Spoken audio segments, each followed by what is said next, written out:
Oui, voilà, nous sommes à Port-au-Prince et notre première visite, eh bien, ça a été pour le Théâtre National d'Haïti, où nous avons vu une pantomime appelée La Délivrance, qui relate en quelque sorte une partie de l'histoire d'Haïti d'avant la Révolution.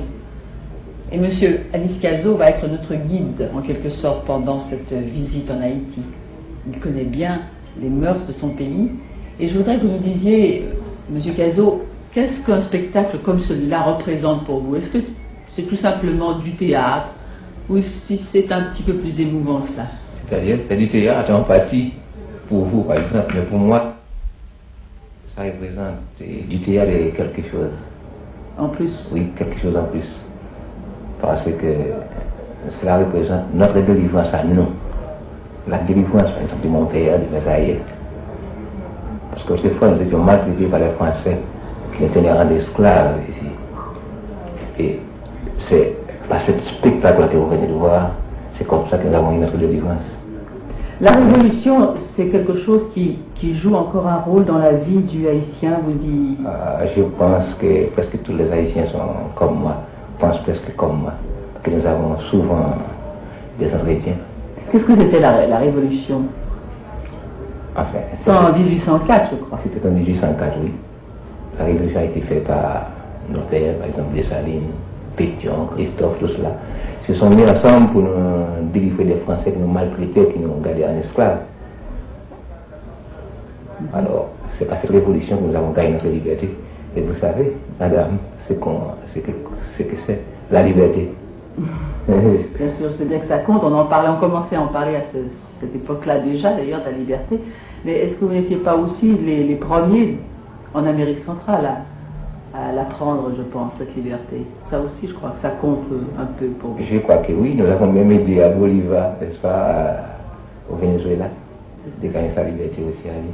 Monsieur Manigat, en tant qu'historien, qu'est-ce qui fait pour vous l'intérêt d'un thème comme celui-là, la délivrance? Vous savez, l'intérêt d'un tel thème, à mon avis, réside dans la correspondance qui existe entre l'état d'esprit actuel des artistes, de leurs préoccupations, et l'orientation des recherches dans le domaine culturel en général. Ce thème de la délivrance, le peuple haïtien spontanément, par un mouvement psychologique ou naturel, le cherche dans l'histoire, dans la grande délivrance que notre histoire révèle, à savoir cette révolution que nous avons opérée en 1804 et qui nous a fait passer de l'état d'esclavage colonial à l'indépendance nationale. Cette histoire nous a marqué profondément. L'Haïtien est non seulement fier de son histoire en ce sens qu'il sait qu'il a l'une des plus belles du monde, mais en outre, il cherche dans l'histoire des thèmes d'inspiration.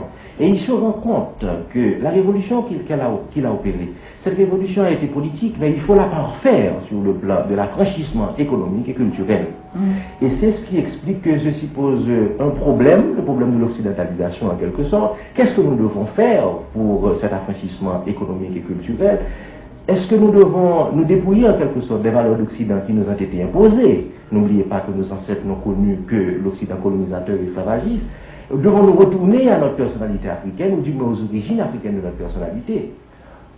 Ce problème est lié, ce problème d'option est lié à une autre option, à une autre drame, savoir la modernisation. L'Occident nous présente une forme de modernisation, l'Occident est plus avancé. Ce bien-être que l'Occident représente, nous le désirons, mais dans quelle mesure devons-nous le rechercher? Ne faut-il pas préserver une certaine originalité? Et ainsi se trouve lié le problème de l'occidentalisation et de la modernisation. Alors, quelle serait donc la meilleure formule, justement, pour répondre à ce double besoin de délivrance?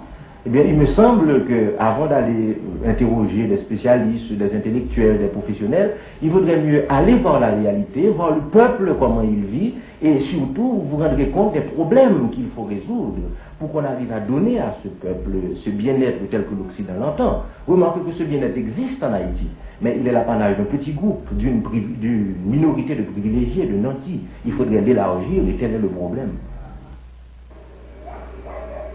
Dès que le soleil colore l'horizon, l'aboiement des chiens, les cris des autos donnent le signal.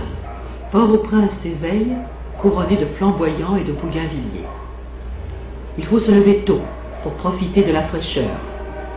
Ce jour-là, délaissant les villas entourées de palmiers, bien fermés sur leurs secrets de famille, je m'en vais me promener non loin du port, au Bel Air, le quartier miséreux de la capitale.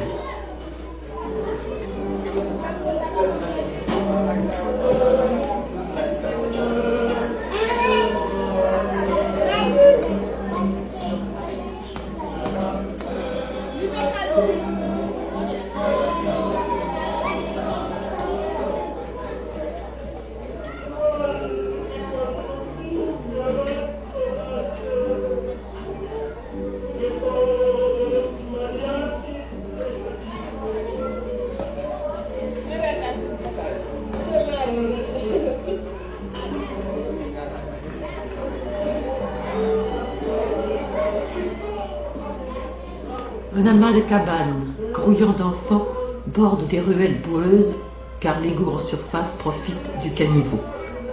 Ici s'entasse la population ouvrière de Port-au-Prince.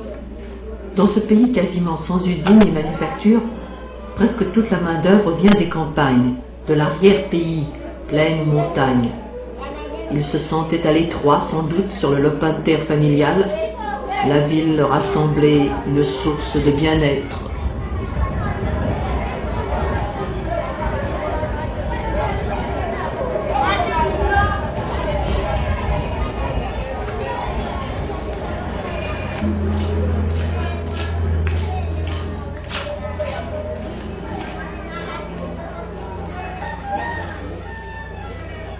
À la Saline, en bordure du port, c'est encore pire. C'est dans la rue, entre la mer et le marché, que cette foule vit, littéralement, car les logis sont exigus. 10 ou 15 personnes dans la même pièce, alors qu'il fait 95 degrés au milieu du jour, et pas un arbre. Et l'eau de la lessive ou de la cuisine qu'il faut aller chercher à la pompe, dans un bidon de fer que les femmes portent sur la tête. Tant de bras à ne rien faire, tant d'estomacs à moitié vides, et ce fléau des pays sous-développés, une surpopulation dont on ne sait que faire.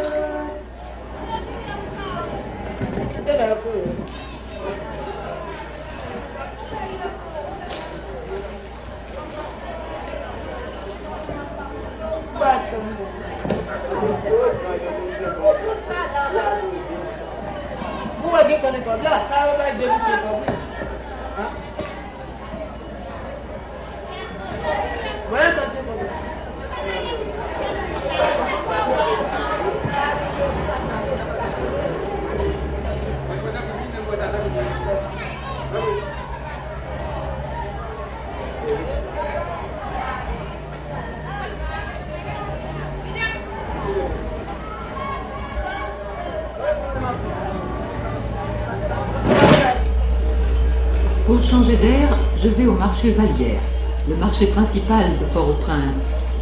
J'y trouve tout ce que produit la bonne terre d'Haïti, baignée de soleil et de pluie. On caquette au marché et pour vendre, on n'a pas la langue dans sa poche.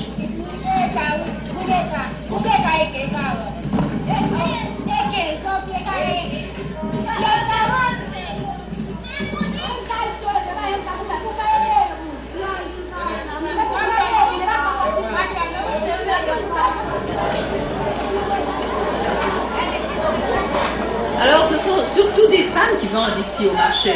Oui, oui. Il n'y a pas d'hommes, hein? Non, non. Pourquoi? Parce que les hommes travaillent la terre et c'est une coutume, les femmes vendent ce qu'ils produisent. Ah bon? Et qu'est-ce qu'elles produisent surtout? Oh, dans la montagne, ils produisent des légumes, Oui. comme les carottes, le navet, le chou, les tomates,